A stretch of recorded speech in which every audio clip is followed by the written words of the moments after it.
So welcome everybody, and thanks very much for registering and logging on today for today's interesting webinar from Chris Dowling. My name's Luke Benj. I'm a Soil Development Officer with New South Wales DPI's Soil Research Unit, and part of my role is supporting the E-Extension Crop Nutrition Project, which New South Wales DPI coordinates. I'd really like to introduce Chris Dowling, who's presenting today's webinar, the Post-Harvest Crop Nutrition Review 2016. Thanks, Luke. Can everyone see that? Yep. Okay. Okay, without any further ado, we'll get into it. I know there's probably a heap of cricket tragics that are probably wanting to get out of this and go and listen to the cricket or watch it or do something.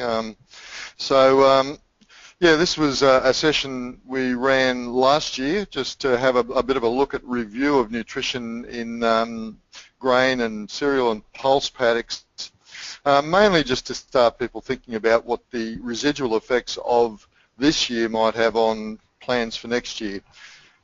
Planning turns around fairly quickly, and you know, I was just in northern New South Wales for the last 4 days, and a lot of people talking about getting ahead of the game this year and making sure that they're on top of their nutrition for the next winter crop, even starting the soil testing, and maybe people that are mucking around with their nitrogen and trying some new things, applying their nitrogen ahead of the filling up of the profile to try and get nitrogen deeper in the profile before we get waterlogging events, hopefully. So there's a few people talking about applying it in January now, rather than early January, rather than later. So, you know, and I think that's on the back of some situations where people got caught out this year without enough nitrogen on, and they're just looking for other options to get it on, logistically, to get across big areas quickly and then top it up later. So in starting, just some of the 2016 winter season features. Not all of these are relevant to all areas, and we've got a fair representation of people around Australia on this session. So, but many of these were variable across regions and variable across states, but I think all of them occurred at some point in time, or may have affected the way that next year's crop is going to set up. So by and large, I think the record amount of pulses, canola, just in general, the nearly 55 or 60 million tonnes of winter cereals that were produced this year, which is an all-time record, is a testament to the long, soft finish. Too often in our environments where we're growing grains in Australia, it's that short, hot finish, that period between the last frost and then the first temperature of 30 degrees. Defines how much we yield in many of our environments, and that's not long in some cases. Therefore, yield is determined by that. But this year, across large areas of Australia, we had long, soft finishes, so we've ended up with some very, on the back of that, some high yields. But also, we've got to remember there's areas that people have been affected by frost. They might have had those conditions, but the yields just weren't there because of the frosty conditions, wiping out some of the yield potential. We've had record areas of pulse crops this year, and production of grain. That's going to have a residual effect on the cereal crops that might be put in on top of those next year, and in greater areas we're going to have to maybe consider what we do about that, and I'll talk a little bit more about that later. A lot of pulse crops had very high biomass but very variable yield. That variable yield was on late waterlogging, so we just didn't yield what the actual biomass said the potential was, and it may have been frost, and in some cases, unfortunately, you know, quite severe disease outbreaks that made it more economic to abandon the crop and not try and harvest it and get back into something else more quickly. So local sporadic waterlogging, in some cases it was fairly long term, and the effect that might have had on, just depending on when it occurred, whether it was after the majority of nitrogen uptake was happened, and it affected yield, in which case the effect would have been probably less than if it was earlier on and the waterlogging actually denitrified the nitrogen before it was in the crop. We've got above average yields, and in general the report is lower grain proteins in cereals as a result of that average yield, higher than average yield, and to some degree inability because of wet soil conditions to get on and get additional nitrogen on when the season was going forward well.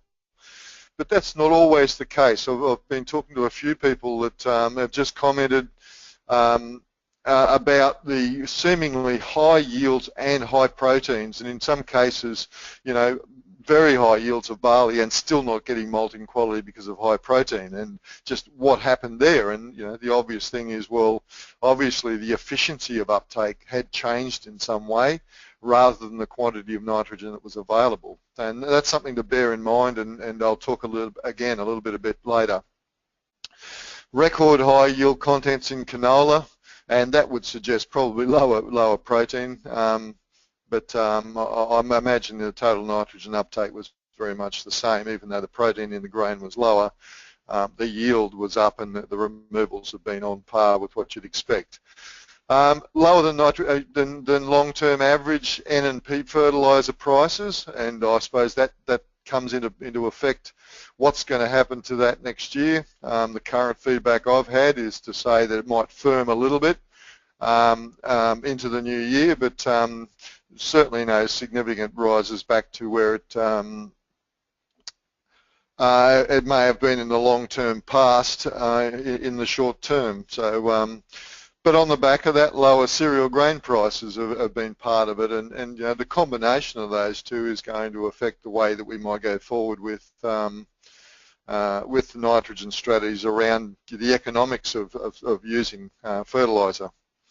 The pulse prices are off the boil a bit, but still a long way above, again, long-term average, and that will also affect the winter season for next year. And not that it's necessarily relevant to this, but Russian wheat aphid coming in just on the side. No necessarily effect on the nutrition side of things, but you know, things can change. So where does that take us in total? We're starting to see some, I suppose, press about the size of the crop, and I thought I'd just convert that into a crude national nutrient balance, and this is versus 2015. This was in the press last week and the week before, that the wheat increase in production was about 35% on 2015 tonnes nationally. About 32.6 million tonnes of wheat. Barley was up about 24%. So, you know, there's about 10 million tonnes of barley.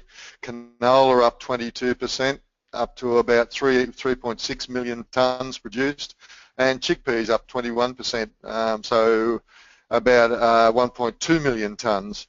So what I thought I'd do is just crudely convert that into a national nutrient balance of what had been removed in 2016 in excess of what was removed in 2015. Because that nutrient that's been removed is on the back of whatever the residual was in the soil, plus a little bit of extra nutrient that may have been put on, and it's going to leave the soil in a status that is quite different to what it was at the start of this, the 2016 season. So you can see, if we just use average sort of removal figures for Australia, we're talking about nearly 300,000 tonnes of extra nitrogen that will be exported from Australia or Australian soils. It'd be interesting to see the fertiliser industry figures if you know, sales were up by that amount to offset that. If they haven't, that's had to have come from pulse crops or the background fertility or mineralisable nitrogen, and the degree of the deficit would really tell you the amount of deficit we're now running into next year in the winter crop, and the criticality it's going to be of getting nitrogen right. If we look at the phosphorus side of things, we're talking about 37.5 7,000 tonnes of phosphorus extra that's been removed compared to 2015, and nearly 52,000 tonnes of potassium. So that's just a 12-month deficit. So the removal of that's going to place, and just depending on how, I suppose, the previous couple of seasons have been in the nutrient balance, whether it's been positive or negative, but you can be sure that it's going to play out in the 2017 winter crop, starting from a lower base if the inputs in 2016 don't match that. Just to look at maybe the net chickpea N offset to the 2017 crop, you know, we're down about 300,000 tonnes of N, and the chickpea offset just in the chickpea area, and I'm only counting that's the only figures I had. Obviously there'll be numbers for faba beans and lupins, but there's about a 4,000 tonne offset of possible input from chickpea crops net of removal. So it certainly hasn't made up even the large increase in area has not offset the type of net removal we've had. So the effect on the 2017 crop is most likely lower soil mineral N starting points following cereals and oilseeds than at the end of the 2015 season. And that's on the back of, one, we've just seen the removal. Two, we've heard about and everyone experienced probably patches of waterlogging and the subsequent denitrification that would have taken place in that case. In some of the lighter textured soils, no doubt with the amount of rain, there may well have been some leaching. And running into the next crop, particularly where we've had, if we have a dry summer with very little reincorporation of the labile carbon fractions that can wash out of stubbles across a summer period, if that doesn't take place, there is potential for some immobilisation, late in the fallow period, which will further reduce the amount of nitrate that might be showing up in the soil, the mineral nitrogen. The other thing to be aware of, that given the big pulse crops, immediately following those pulse crops, anyone that's testing for the potential benefit of the pulse crop in the rotation is the mineral numbers are probably going to be low. Unless we get reasonable wetting and drying cycles across the summer, then it's not going to show up as mineral nitrogen, and we're going to have to very carefully think about our strategy as to what we do with nitrogen following pulse crops.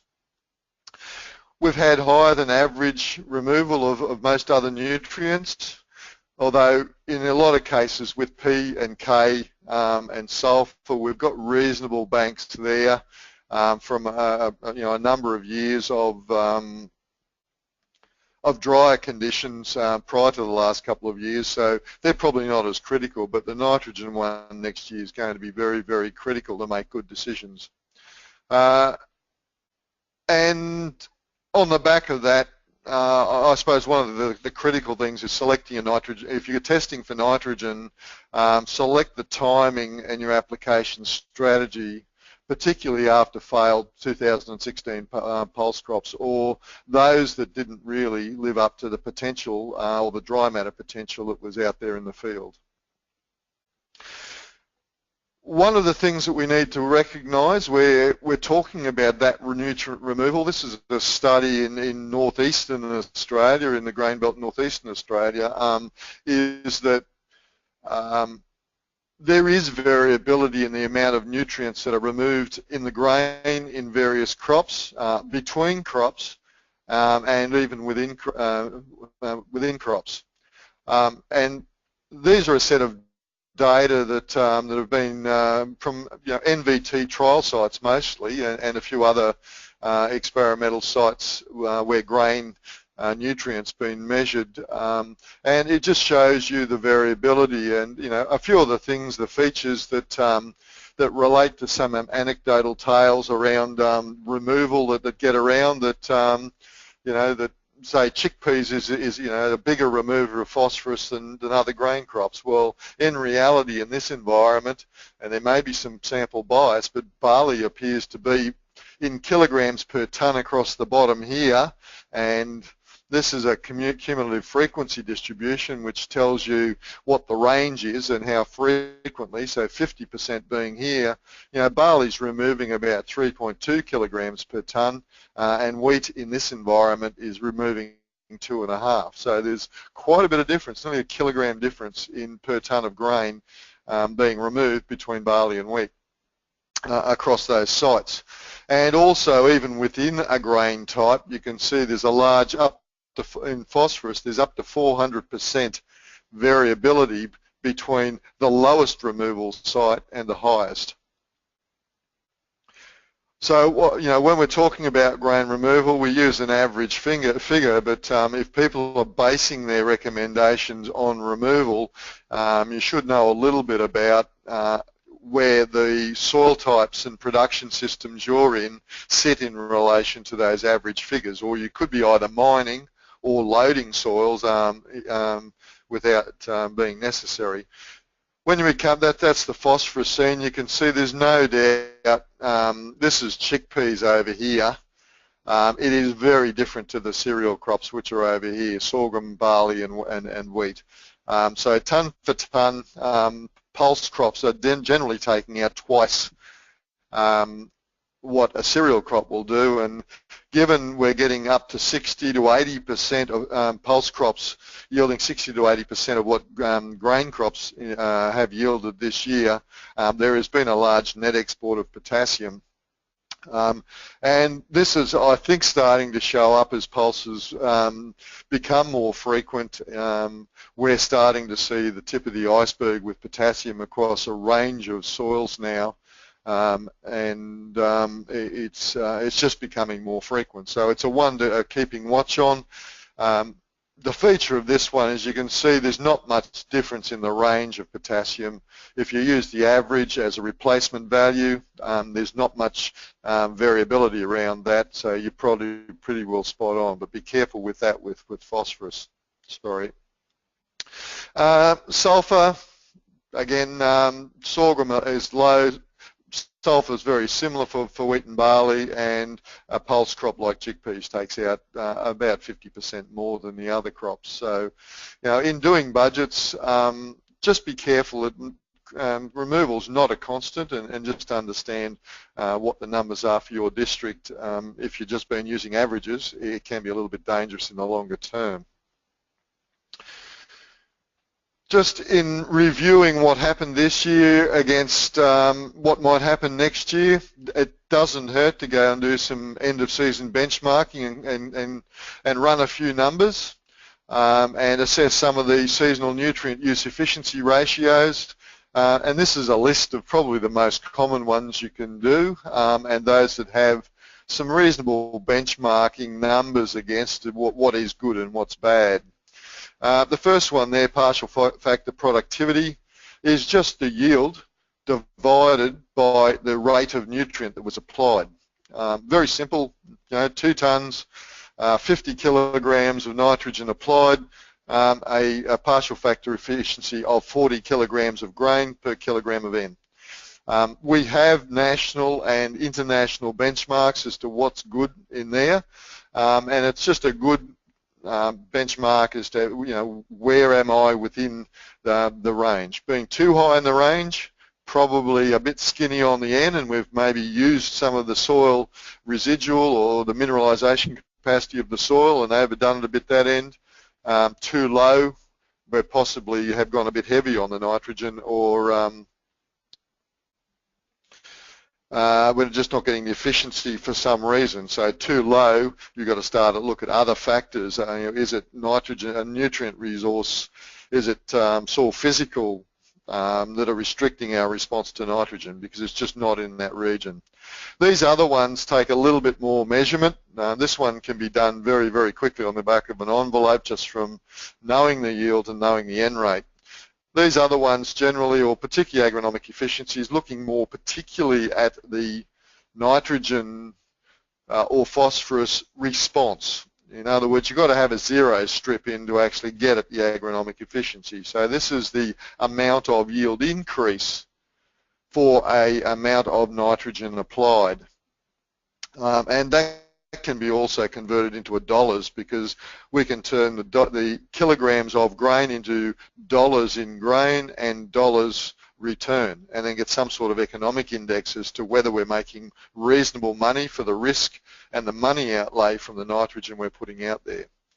And the partial nutrient balance is looking at, okay, we put so many kilograms into the crop, did we put more in than we got out? And this is probably more particularly the case for things like phosphorus, to know that we're not mining the system and we're not overloading it. So if we've got a 1-to-1 ratio of nutrient balance, which means we're taking off about what we're putting on, and provided our soil test value says we're in the maintenance range, that's not a bad place to be.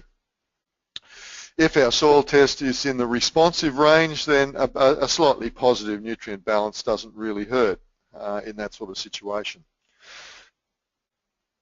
These things do vary quite strongly on the basis of a season, and this season will be no different. That the efficiencies will probably be pretty high compared to some in the past, and that's why it's relevant to actually graph these things over time. In fact, become part of a management program for end of season review for a customer, just to keep track of their efficiency numbers and see that we're staying either flat or increasing, and we're able to manage the variability in a way that keeps us within the boundaries that are useful. So say for the partial factor productivity of N, our target is to keep it into the 40 to 70 kilograms of N range.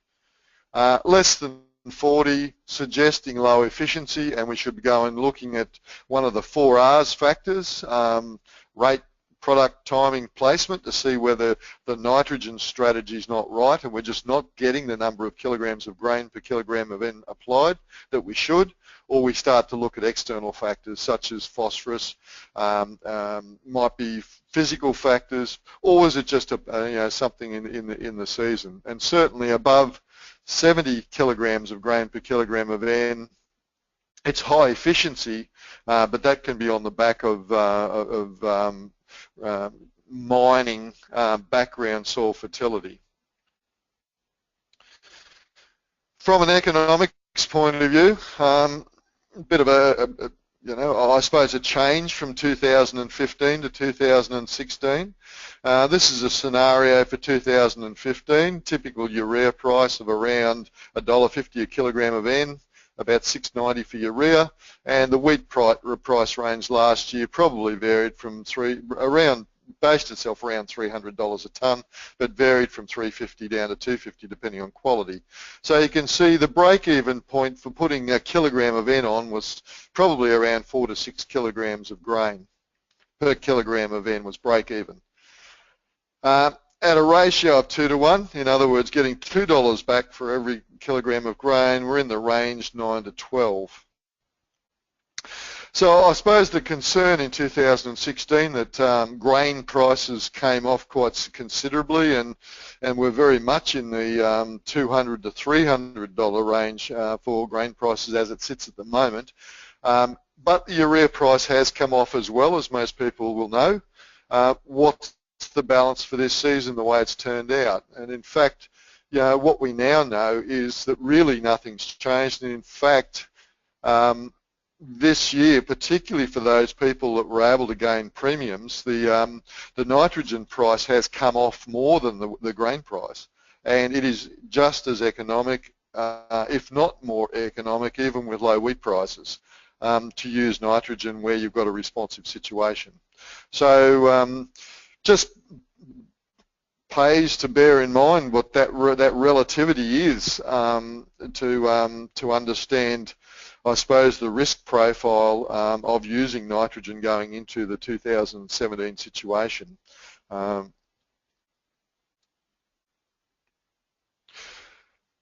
Just another end of season review that can be done, and is just getting nutrient analysis of the harvested grain or planting seed.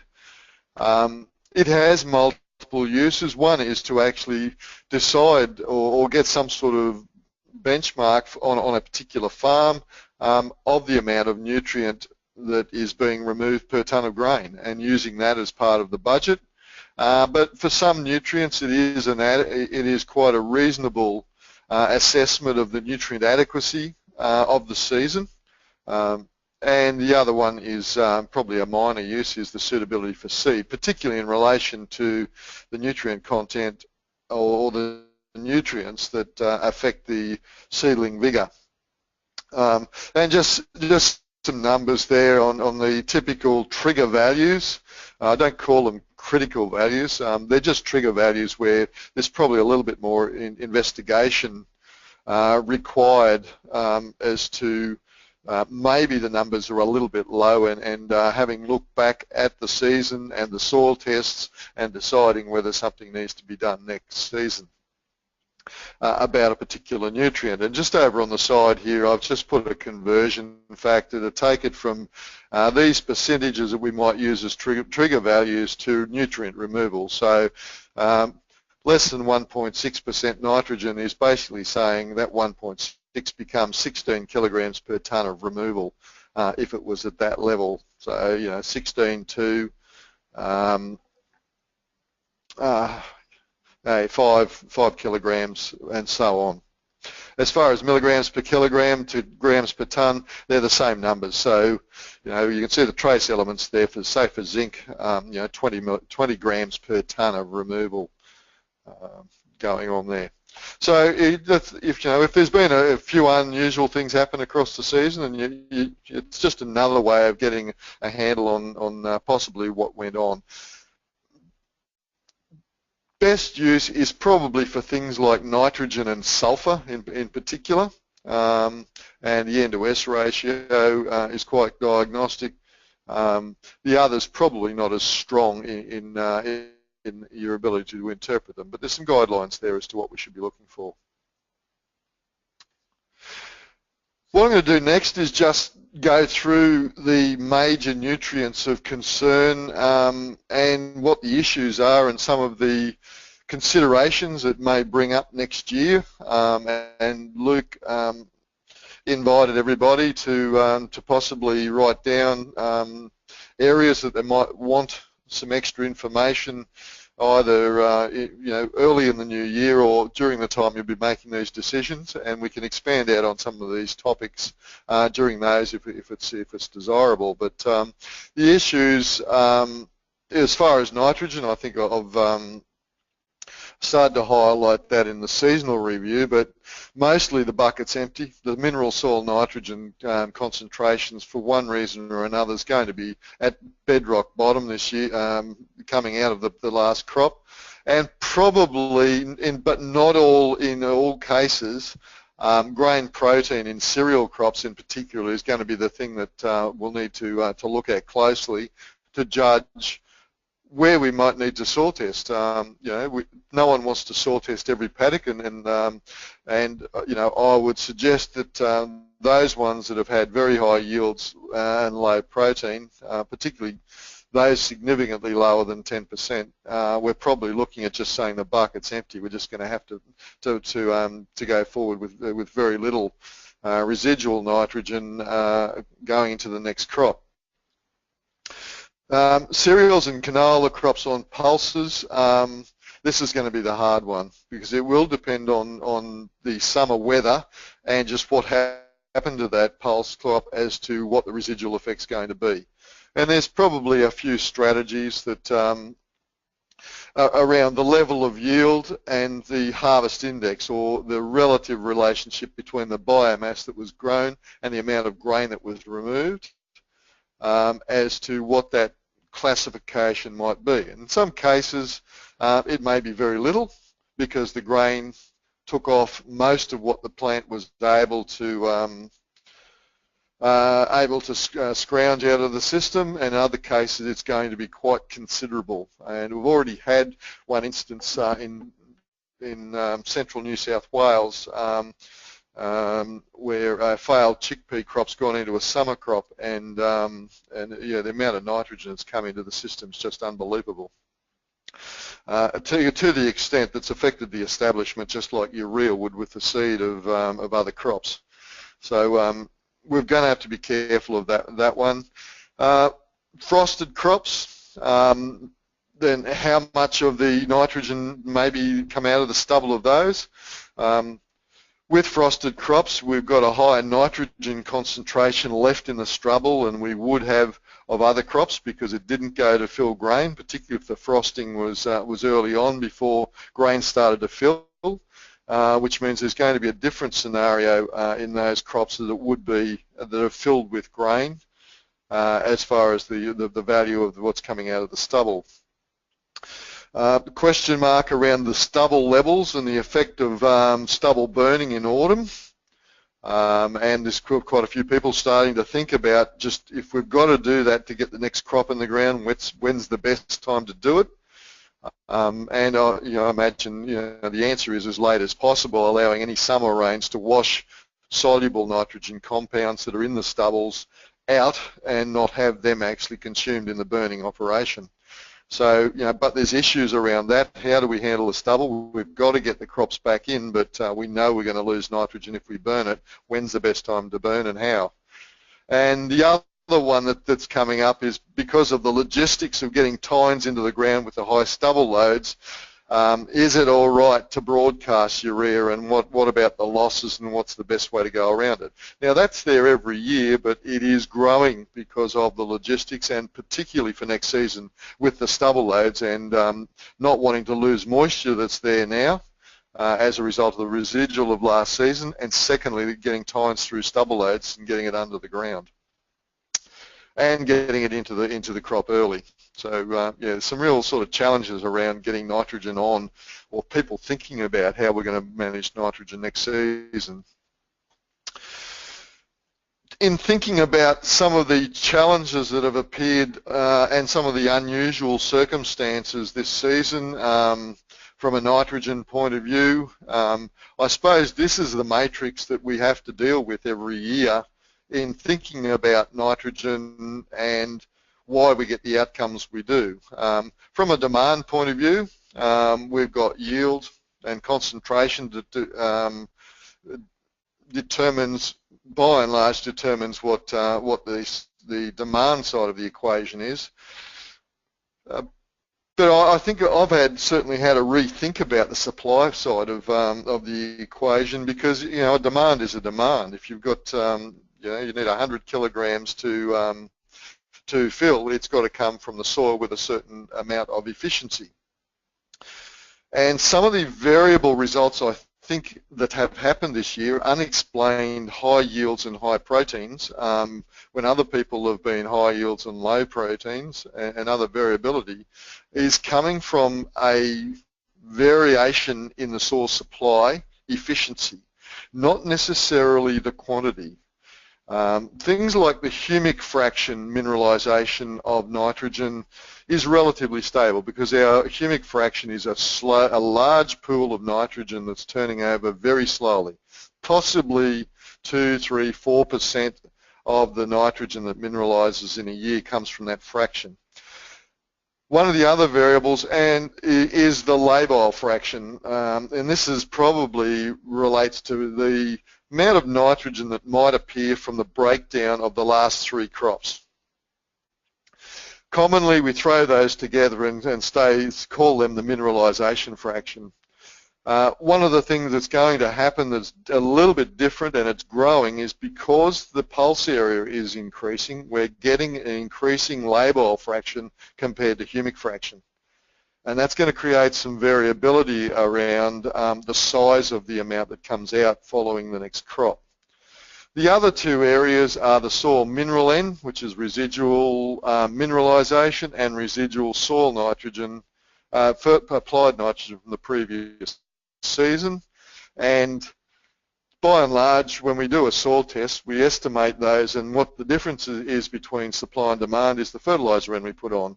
And of course, the fertiliser N and the soil mineral N also have different efficiencies. So it's no wonder, I think increasingly in my experience, we're getting these variable results, and some farmers are coming back and advisors are reporting to me that we either got unexpectedly bad or unexpectedly good results from the nitrogen, better than we would have expected. And I think it's to do with, unfortunately, we're lumping, in our current way we think of nitrogen and nitrogen budgeting, lumping these all in together, and when we get conditions where we're relying a lot on fertiliser, or we're not properly taking into account labile fraction in particular, and to some degree soil mineral, the efficiencies with which they can actually work, we're under or overestimating by quite a bit.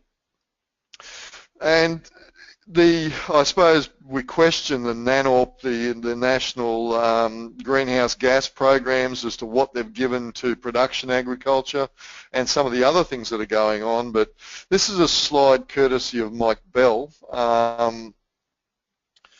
here in Queensland, that basically is telling us that soil mineral profile nitrogen in the top 60 centimetres at planting is giving us about an 80% efficiency.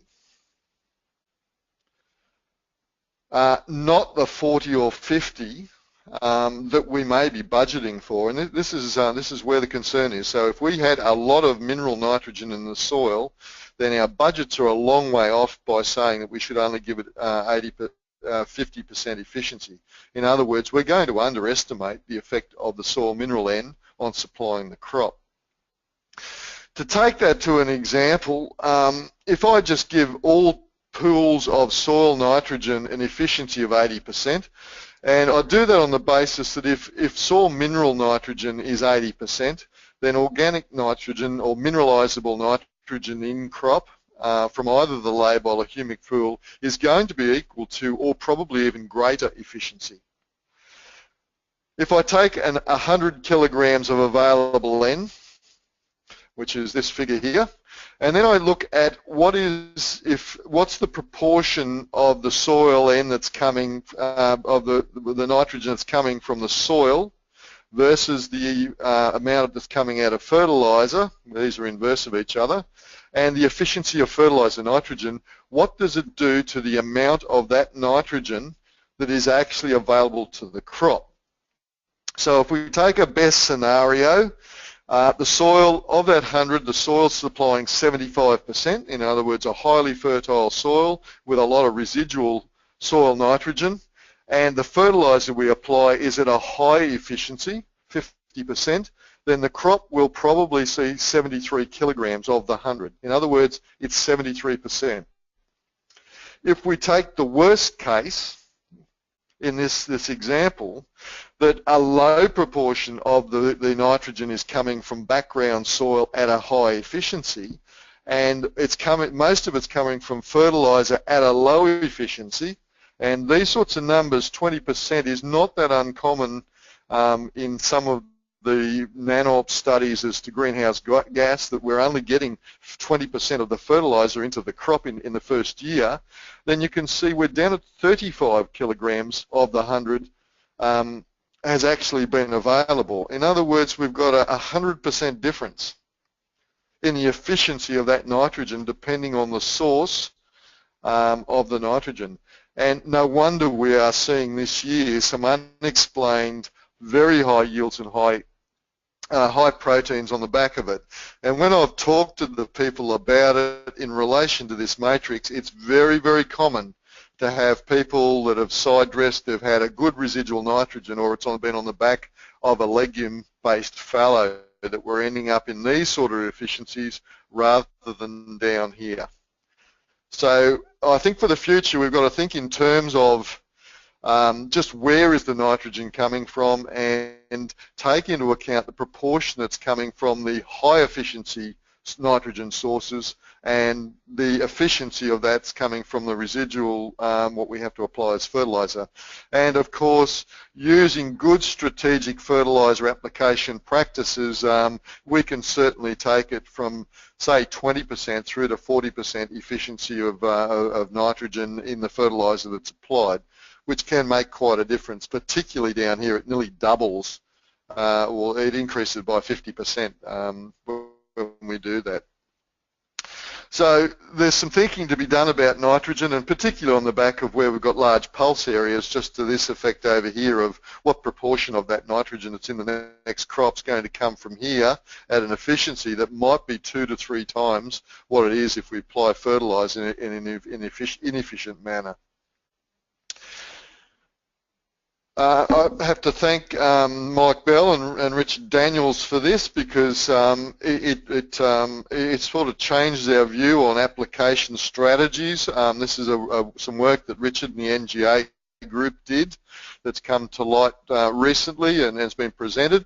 And it's about trying to apply what happens to nitrogen when you apply it at different times. And this is a northern scenario, but it gives some reasonable principles about what happens to urea when you apply it to the soil and the weather conditions that follow. So this is a case where they applied nitrogen, the urea, basically within weeks after harvest, and then again in February, which is probably the normal time of year when the start of the planting window, so the fertilising window in the north here. This is the rainfall data. In November, 11 millimetres over 16 to 18 days. 31 mils over 5 days, 14 mils over 17 days, and then there's a growth stage 30. There was some rain in crop. And another site not that far away. They're about 150 kilometres away from each other, those two sites. And that Billabilla site, this shows you the movement of nitrogen from applied at different times. So this is the November application. Yes, we can see a little bit of downward movement, but a quite significant amount of the 200 of N that was applied in November is still sitting in the top 20 centimetres. By planting. So this is nearly 7 months later. Most of the nitrogen sitting up there. Now we probably would have said, oh, look, over summer, that should have actually moved down the profile, and we were hoping it would, because that would put it somewhere where the majority of roots are and probably a bit safer from denitrification. Applied in February by planting, you can see basically hadn't moved at all. By growth stage 30, once again, from a February applied, a little bit more depth of movement, a little larger quantity, but still a lot of it's still sitting up here. And certainly the May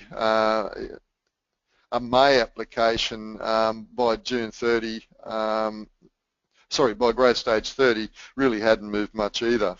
So, you know, you go, well, what's going on? Here's another site, the same sort of details, and just that lack of movement.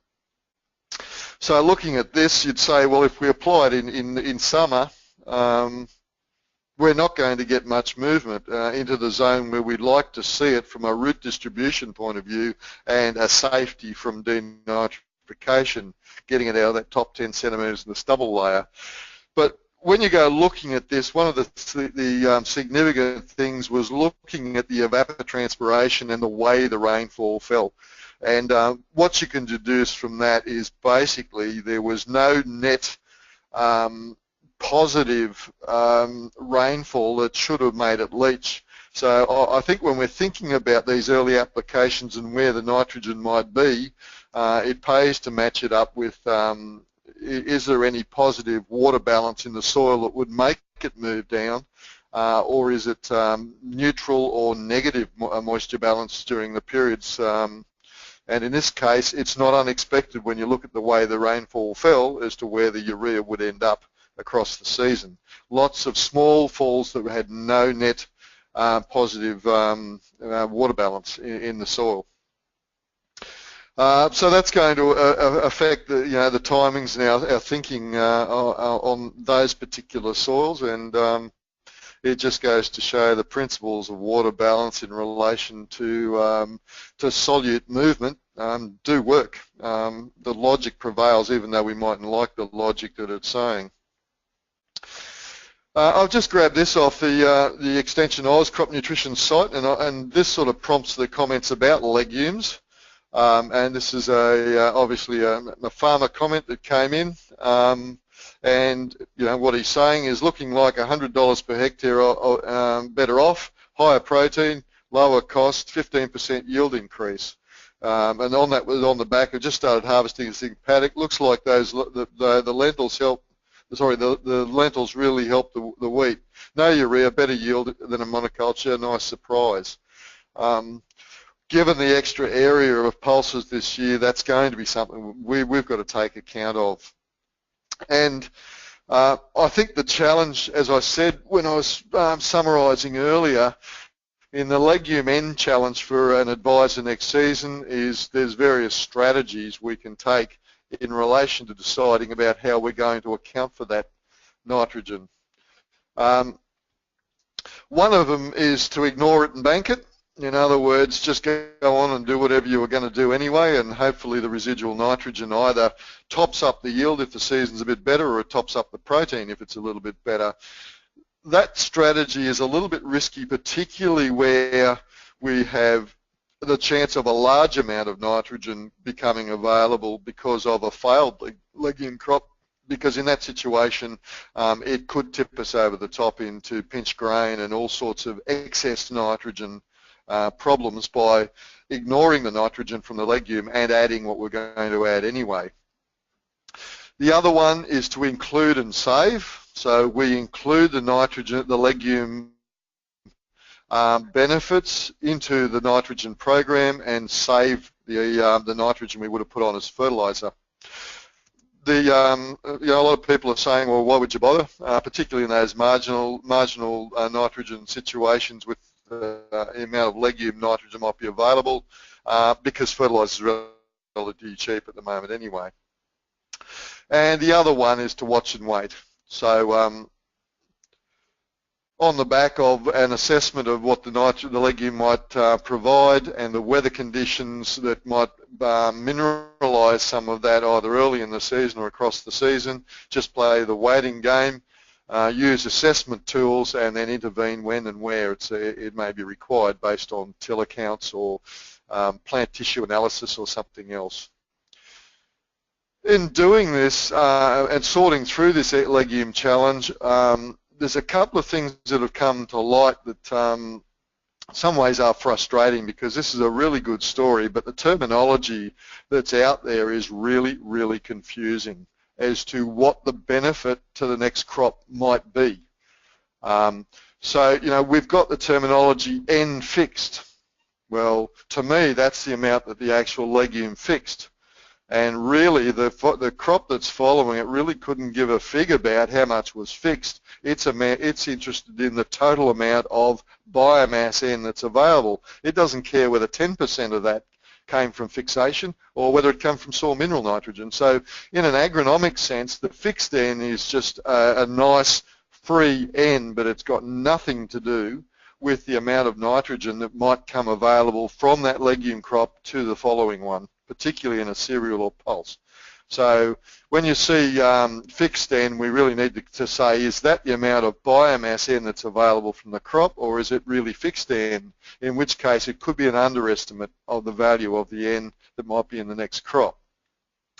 The crop dry matter N is probably more important to the crop that follows when you're planting, to include legume nitrogen and use the watch and wait or the include and save type strategies, because in both of those we need to have some sort of estimate of the size of what we're including and saving on, or what we're watching and waiting for. And the contribution is not just the tops. Too often we just hear dry matter type figures of, oh, this is what was in the tops. As long as I suppose the quote of how much might become available is related to the tops, and that also relates to the amount that's coming from tops and roots, or tops, aborted leaves, roots and root exudates. And in some cases, if you read some of Dave Herridge's work, if we're just taking a plain dry matter cut of the tops, the net nitrogen benefit to the following crop can be 1.5 to 2 times that, based on the tops are only part, and the other parts are the aborted leaves, the roots, and the root exudates that are excreted across the season, which are nitrogen rich. So, you know, you can see there's some confusion. I think there's some confusion. If we're going to start taking this into account, we need to be very specific in our understanding of what we're counting in and what we're not. The other bit is the crop available N. Now, I see a lot of data that says, oh, this is the crop available N, but it's relating to the total amount of nitrogen that's in the crop that could potentially become available, but that does not necessarily relate to what happens next year, which is what we're usually interested in. So we need to know what percentage of the total mineralized N is available per year, and that's not a constant. And we have things like called decay series, which are internationally there's information available, but we don't really have any for Australia that tell us that chickpeas is different to lupins, is different to faba beans in the amount that can be reasonably reliable accounted on for the following year. But you know, one of the overriding, some of the rules of thumb is the more dry matter you grow, the more potential nitrogen you have available, and the more grain you remove, the more you dilute that the benefit of the dry matter back. And one of the rules of thumb is 15 to 25 kilograms per tonne of shoot dry matter is what is available, 1.5 to 2.5% per tonne N. So you know, there's plenty of these sort of things getting around, but just be very careful that you understand the numbers that are being put out there. The other question is, can nitrogen contribution of pulses be estimated? The short answer is yes, it can, but there's a lot of factors to determine what N is made available to the next crop. And some of those even start in the last crop as to, you know, was it well inoculated, how much starting N was there, the grain yield versus total dry matter. And this is an area I think we probably need to have some more detailed discussion about and look at if people are going to go forward with this. You know, even to the extent of understanding, you know, what does different dry matter yields look like in different crops. So you can see the difference there between a chickpea crop with 9.5 tonne of dry matter and a faba bean crop. They're quite different, and it's an important part. Typically, I go to grain yield, and you know, most pulse crops yield about 1/3 of the total dry matter. So you know, if you multiply for a crop that yields pretty much what you would think it would be in relation to its dry matter, it's about 30%. So your dry matter is about 3 times what your grain yield is, as a rule of thumb. You can put together, you know, multi-parameter budgets such as this, just simply calculating what the effect might be of yield and harvest index, or go to some of the simple calculations like X% of dry matter times a yearly factor, and that might you know, be 1.5 to 2.5% of dry matter times, you know, 30% available in the following year, available to the next crop. Been some good papers published for the nitrogen conference. It was held in Melbourne last week or the week before, that outlined similar things, and even down to, for the southern areas, the number of kilograms per millimetre of seasonal rainfall that might be expected from legume residuals of a legume crop. One of the things that's going to be a challenge coming out of legume crop is when to actually sample, and this is a plot of the ammonium concentrations in soil tests across last year for the business I work in. Once again, it's a cumulative frequency plot, and you can see 90% of the samples were below 10 milligrams per kilogram, but there were 10% that were 20 and above. Now that means, and what that means is we've actually sampled some soils, and unless it's a fertiliser band, then we, in my experience in recent years, we can't really count on all of that nitrogen becoming available, particularly if that ammonium is a result of a mineralisation event that's happened during the season. So as we move from organic N through to nitrate, we go through an ammonium source when the soil is mineralising. Under some seasonal conditions that can stall, or we can actually go out and sample in the middle of a nitrification event. And my learning from the last couple of years is that it is not a one-to-one relationship between ammonium N in a stalled or an early sampling of a mineralisation process and the nitrate that might be available to the crop later. So the challenge is out there to make sure we leave it enough time where we're coming out of pulse crops to get the system in some sort of reasonable equilibrium with nitrate, and not do it at a time when we're likely to end up with high ammonium Ns, because basically it makes the soil test nitrogen values invalid.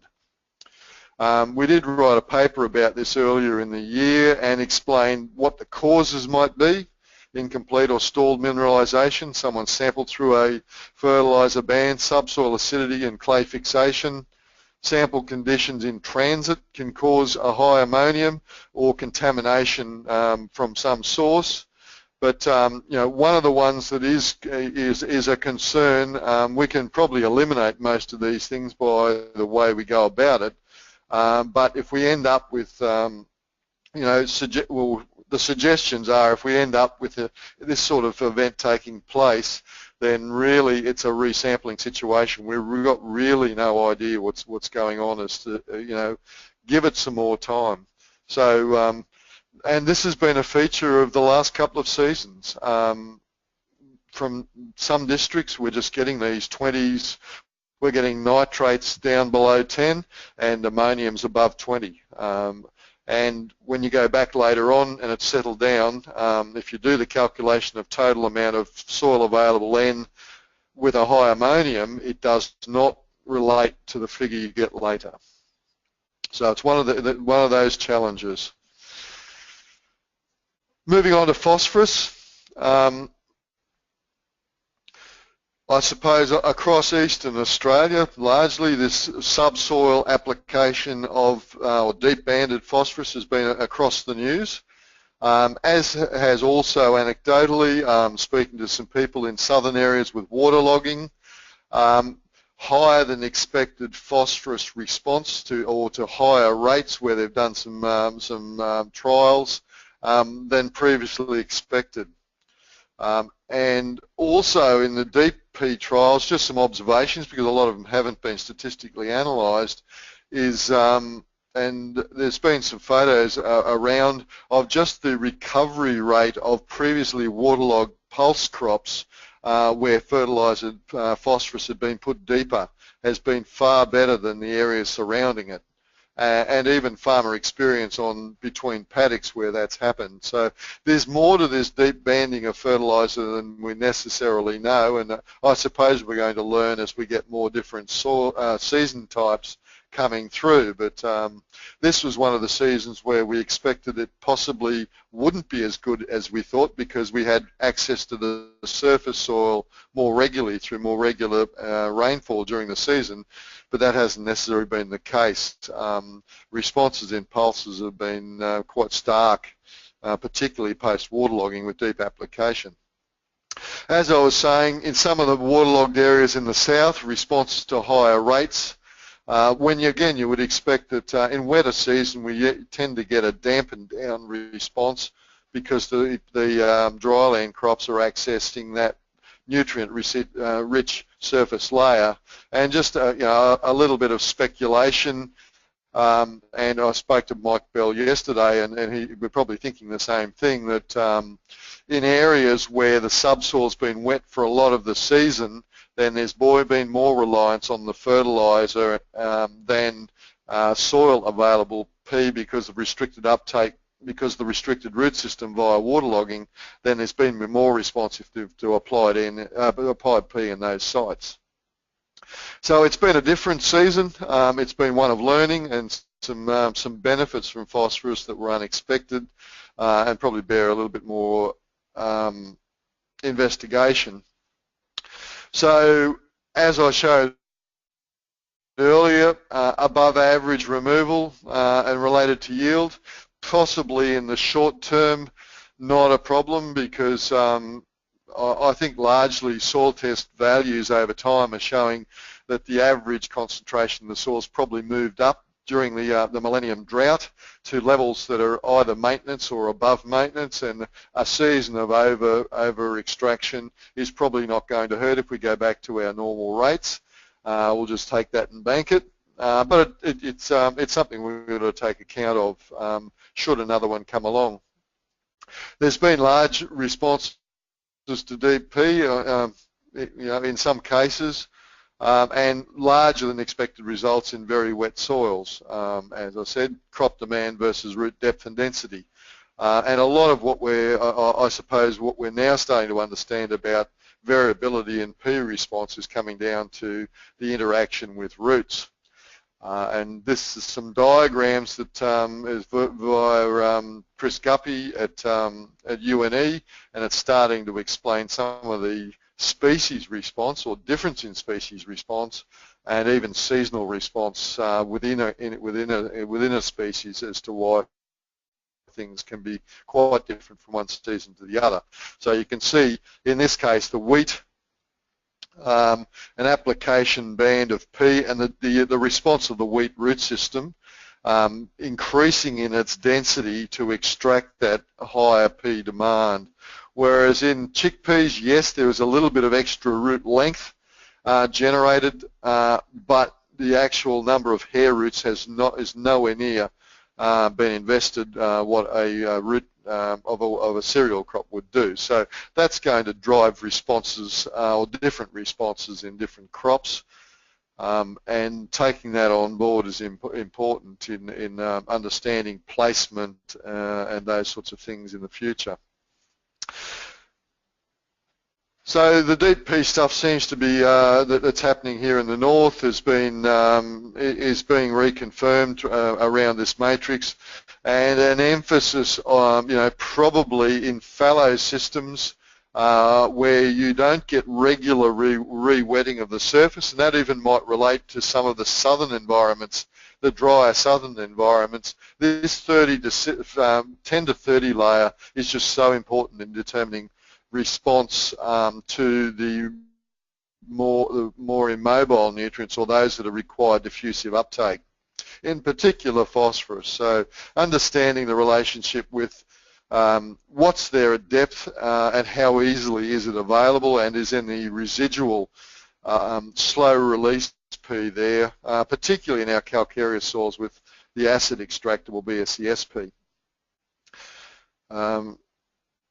And I suppose with a little bit of excess cash flow that may be available to some this season, the fertiliser prices being where they are, and an increased area that have come out of low trash crops, so we don't have a lot of surface cover after the pulse crops compared to maybe the cereal crops, there is an opportunity for those that are looking to get into a bit of deep P to go into those post favour bean chickpea crops. We're not going to lose much by stubble by going in. There's some cash flow there, and the fertiliser prices at the moment are probably at a level where we won't see it again for a while. Remember, one of the important things is that where you still have surface low P levels, then what is very important early on is high tissue concentration for P. Not high amounts of P, but an amount of phosphorus applied to create high tissue concentrations, because that's the starter effect, and particularly in the determinant winter crops or any determinate crop, making sure we've got unlimited P to create yield potential, which then later gets filled during the vegetative stage. So to a degree, that high concentration is probably more important for the cereal crops that are determinate, more so than maybe for something like chickpeas, which is basically indeterminate, but it can be determined in short growing season areas. But that starter stuff, there's no use having deep P there if you restrict the size of the bucket that you're going to fill later with the deep P. So we've got to set up the size of the bucket, and then the stuff that's available after booting, those deep bands, is the stuff we've got to fill that bucket with. And if we don't create a bucket that's big enough, then there's no use trying to fill it with deep P. So they're both important to cover off on, and that balance message is pretty important because we're hearing a lot about this deep P and it's hitting the press. Just don't want people to forget to make sure if they require the starter, it's just as important in those situations.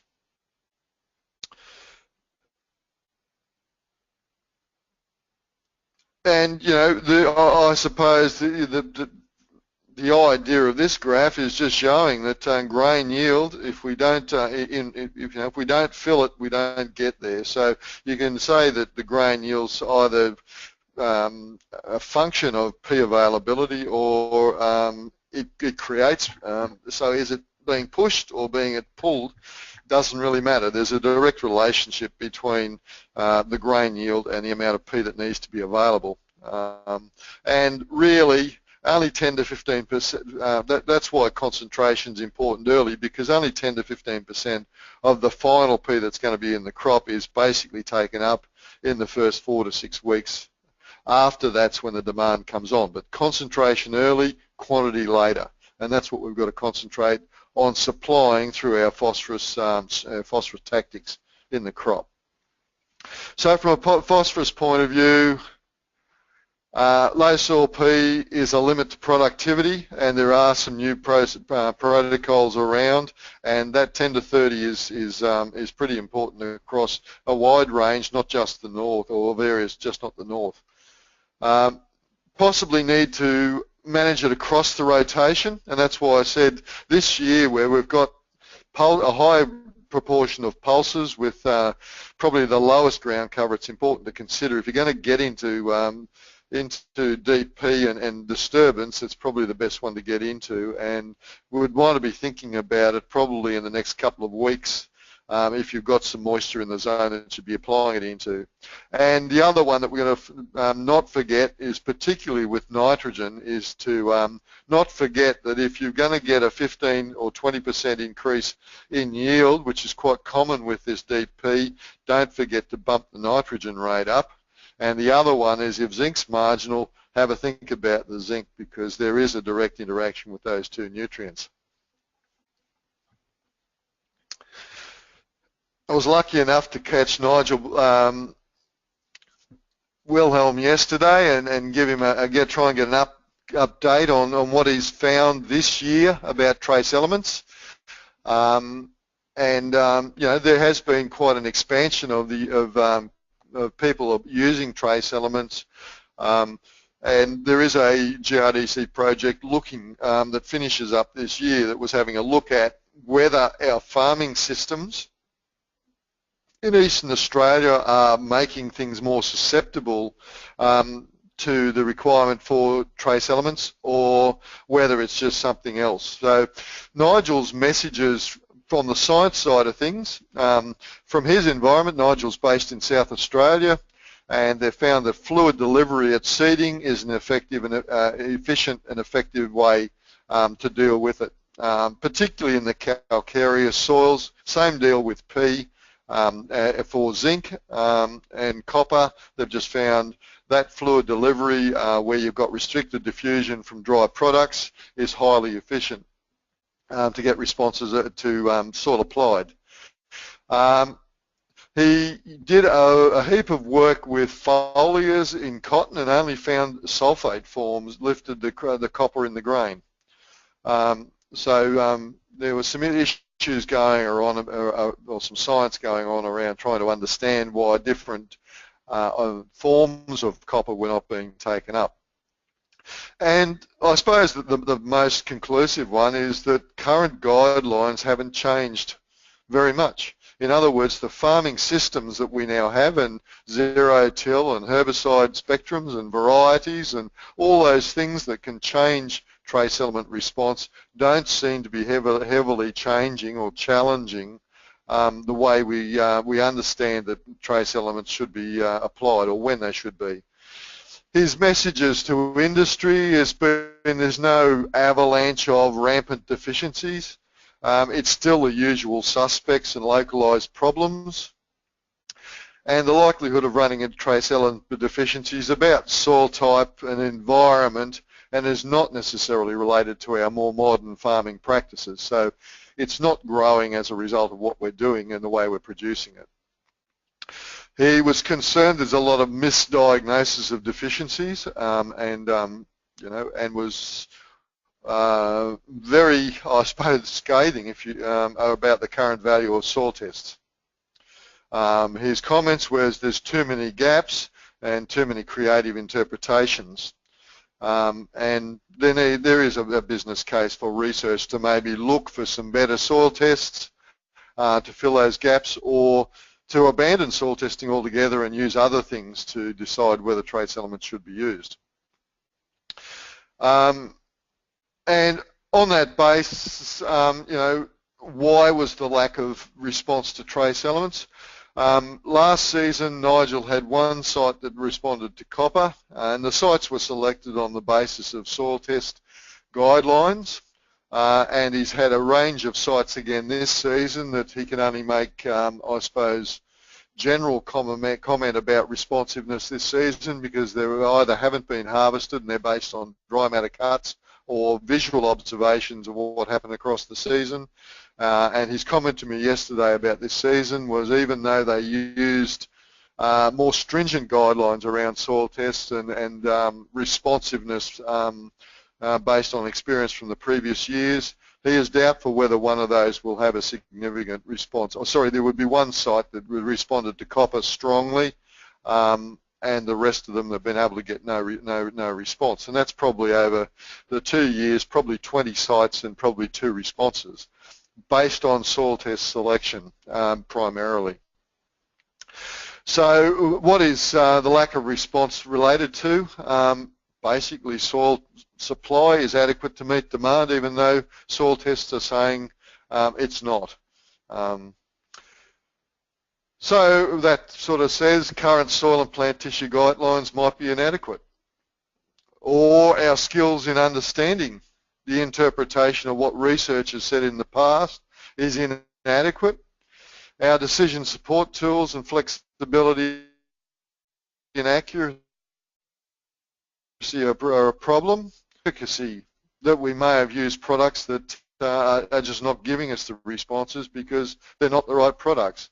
Now, there's been a little bit of that, as you saw there previously with his comment about only foliar sulfates lifted copper in the grain. There is some evidence for that. So going forward with trace elements, I think he's just saying we need to be very careful in what we do.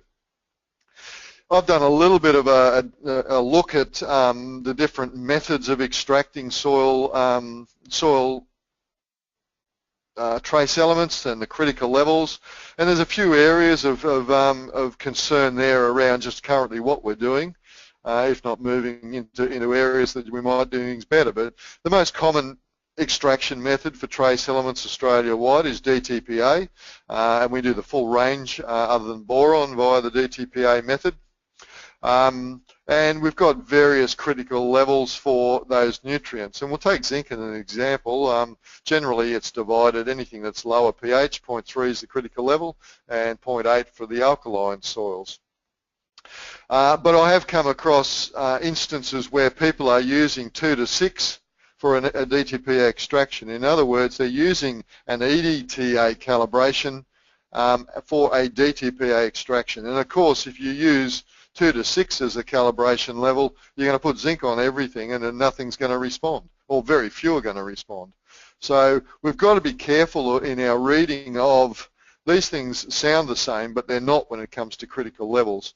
And a further bit of digging for, particularly in Queensland, or a fair bit of zinc, a recommendation from the early 1980s, late 1970s, by a researcher at that stage, Noel Grunden, suggesting that the EDTA ammonium bicarbonate method of extraction was twice as effective as DTPA, and yet we still don't do that method. And the same went for copper in the vertisol soils in the north here. So I suppose in some ways we've glossed over some of those things in an effort to keep the cost of soil testing down by using not using multiple extractions for different nutrients. But by doing that, in some ways we've dumbed down our ability to actually interpret those. And that's a zinc example. And those sort of things crop up right across the range when you have a detailed look at some of our support tools. Another one I've had a look at is plant tissue analysis.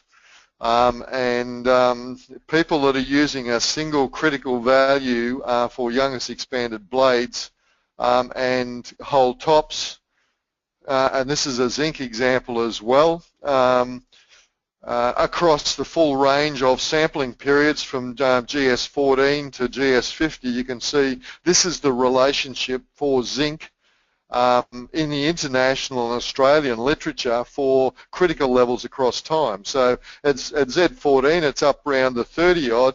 By the time we're getting to tillering, it's down around 20, so it's dropped 50%. And if we go later, not that we're probably going looking for a response, but to understand the symptoms we've got in later crops, the critical levels are quite a bit different. So what are our decision support tools saying about the levels across that time? And it's not quite as severe with youngest expanded blades, but there is still a drop-off across time for critical levels in the literature. The other confusing factor is we've got decision support numbers that are for deficient levels versus the lower adequate level. In other words, do we want to actually know when it gets to 60% relative yield and spray then, or fix the problem up then, or do we want to only let it get to 90% relative yield drop off and then treat it then? And there's a lot of confusion in the literature at the moment, the summary literature, about what that critical level is. It relate to 60% relative yield, in other words, deficiency, or lower critical limit, which is about 90% relative yield. In addressing the efficacy of products, this is some US data, but it's certainly been borne out by some more recent stuff published in the last couple of years out of South Australia, out of Mike McLaughlin's fertiliser technology group in South Australia. But water solubility of zinc in compound fertilisers is highly important in the short term, particularly in the first 12 to 18 months, for a response in the crop that you apply the fertiliser to. Once you get out further, all of the products react with the soil and become a similar chemical form, and therefore it probably doesn't matter too much where it came from. But this is an example of 99% water-soluble zinc, in other words, zinc sulfate heptahydrate or something like that, one that's water-soluble at 56% and one that's 6% soluble, and this is the difference in plant response to water solubility in those compounds.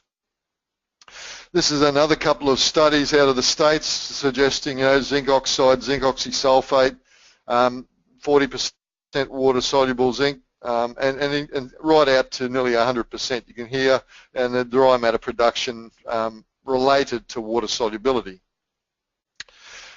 This is a study I completed last week to look at the water and citrate solubility of some P-zinc sources here in Australia. And you can see water solubility being the dark line suggests that most of our products are below, or a large number are below 10%. There are some in the 10%, 20% range, and I could only find one and this is a compounded product, P-zinc product, that was up in the 60% range. Certainly not a lot up, well, none up in that range there. Most of them had high water and citrate solubility, which means they'll probably have good residual value, but probably aren't going to give necessarily the best response in a situation where you have a highly responsive situation where you apply it in year one. So something like durum wheat following canola. Look out, there might be some difference between products, or those sort of situations where there might be high response. So a little bit of investigation. They're all on the market. They say they've got phosphorus and zinc on them, but the question is, are they all equal? And this quick look would suggest possibly not. So, there's some variables out there that I think we've got to take on board that run into next season in the way we might make some decisions, and a little bit of backgrounding that we might do between now and when farmers are asking us for recommendations next season. Possibly other issues out there that I haven't covered, but I've tried to, in the time that I've had, put up some stuff that that people have relayed through to me, and thanks goes to Rob Norton and Mike Bell, Ross Brennan in Western Australia, and Nigel Wilhelm in South Australia for supplying me some issues that they've seen.